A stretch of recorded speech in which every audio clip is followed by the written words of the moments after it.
AI에 돈을 쏟아부은 기업 100곳 중에 95곳은 아무것도 건지지 못했습니다. 작년 한 해에만 400조 원 넘게 썼는데 정작 번 돈은 100조 원이 채 안 됩니다. 이거 어느 한 회사만의 이야기가 아닙니다. 지금 전 세계 빅테크가 동시에 겪고 있는 일입니다. 혹시 요즘 반도체 관련주 하나쯤 들고 계신가요? 그렇다면 이 숫자 절대 남의 얘기가 아닙니다. 유튜브만 켜도 온통 AI다 반도체다 난리인데 정작 이게 버블인지 아닌지는 아무도 속 시원히 말을 안 해줍니다. 누구는 지금이라도 더 사야 한다고 하고 누구는 곧 다 무너진다고 합니다. 오늘 끝까지 보시면 이 AI 버블 논쟁이 왜 이렇게 뜨거운지, 찬성 쪽과 반대 쪽이 각각 어떤 근거를 대는지, 그리고 이게 여러분 계좌에는 어떤 의미인지까지 한 번에 정리해드리겠습니다. 이 이야기는 2022년 말로 거슬러 올라갑니다. 챗 GPT라는 서비스 하나가 세상에 나오면서 모두가 인공지능이라는 단어에 눈을 떴습니다. 그 전까지 인공지능이라고 하면 막연히 먼 미래의 이야기 같았는데 챗 GPT는 누구나 당장 켜서 써볼 수 있는 물건이었습니다. 써본 사람이 많아지니까 돈이 몰리는 속도도 그만큼 빨라졌습니다. 이때부터 빅테크의 셈법이 완전히 달라졌습니다. 마이크로소프트, 구글, 아마존, 메타 같은 회사들이 너도 나도 데이터 센터를 짓기 시작한 겁니다. 불과 몇 년 사이에 이 회사들이 설비에 쏟아부은 돈이 3배 가까이 늘었다는 집계까지 나올 정도입니다. 여기서 데이터 센터가 뭔지 잠깐 짚고 갈게요. 쉽게 말하면 인공지능이 밤낮 없이 계산하고 학습할 초대형 컴퓨터 창고라고 생각하시면 됩니다.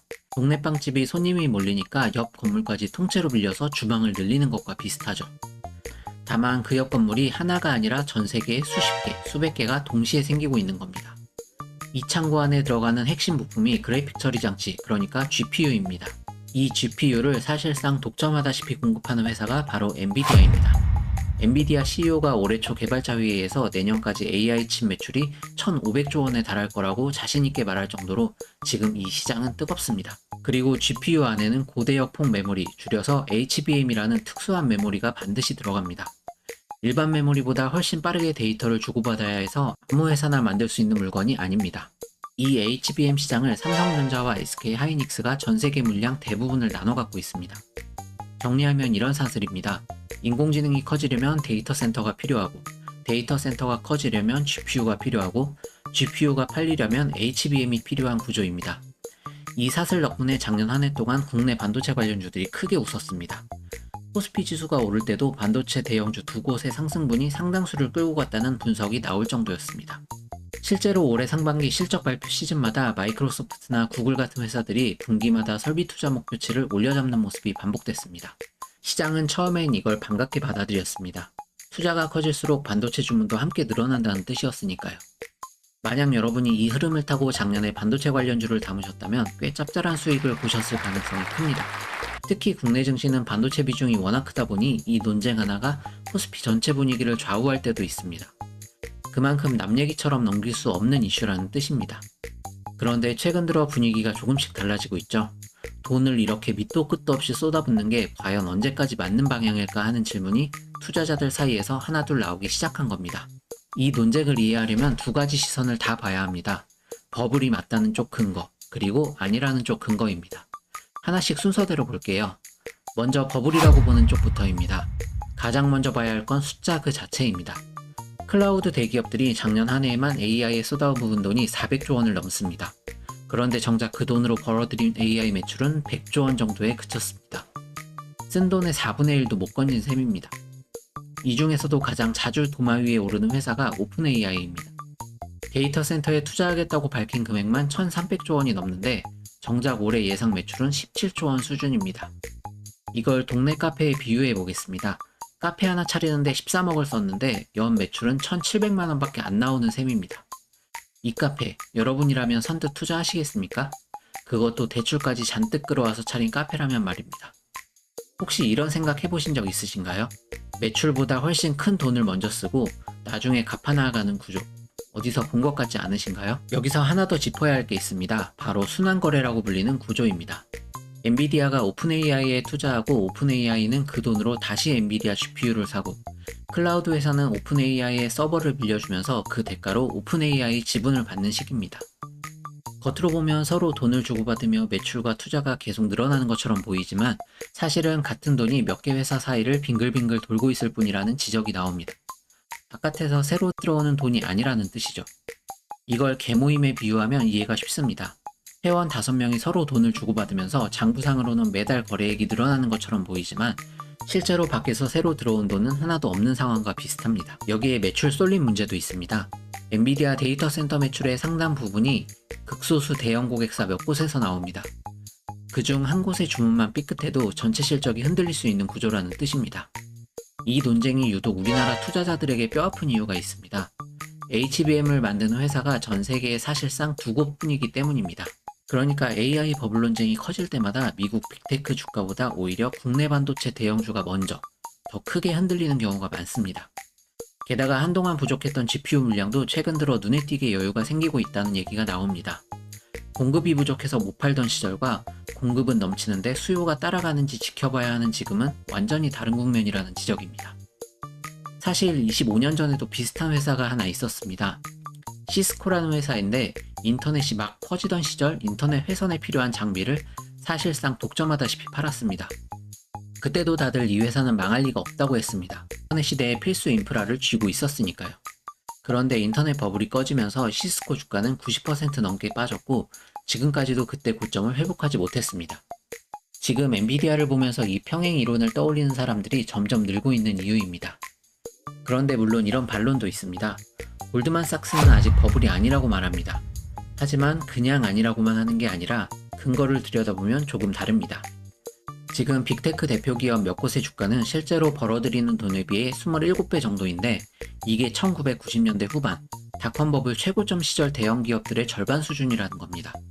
그때는 매출도 없이 기대감만으로 주가가 올랐다면 지금은 실제로 매출과 이익이 어느 정도 뒷받침되고 있다는 논리입니다. 쉽게 말해 그때는 손님도 없는 카페가 장사 잘 될 거라는 소문만으로 몸값이 뛰었다면 지금은 그래도 손님은 어느 정도 들어오고 있다는 겁니다. 세계경제포럼 쪽에서는 조금 더 낙관적입니다. 지금 AI가 처리하고 있는 일의 가치가 우리나라 1년치 국내 총 생산보다도 크다고 보고 있습니다. 그만큼 실제로 쓰이는 곳이 많다는 뜻이죠.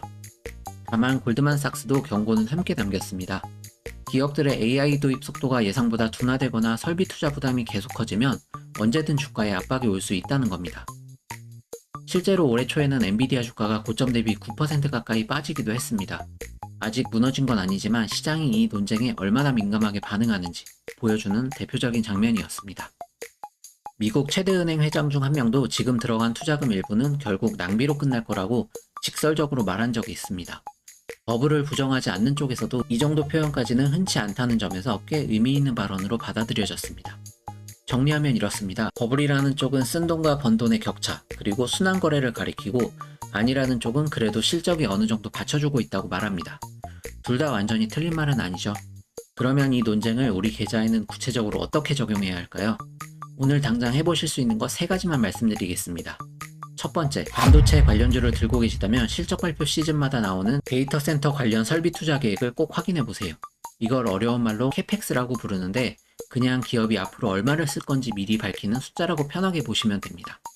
이 숫자가 예상보다 갑자기 줄어드는 구간이 반도체 업종 전체에서 가장 먼저 나오는 위험 신호입니다. 반대로 이 숫자가 꾸준히 늘어난다면 적어도 당장은 투자 사이클이 꺾이지 않는다는 뜻으로 받아들이셔도 됩니다. 두 번째, 지금 들고 계신 종목이 전체 매출에서 AI 관련 매출이 얼마나 차지하는지 확인해보세요.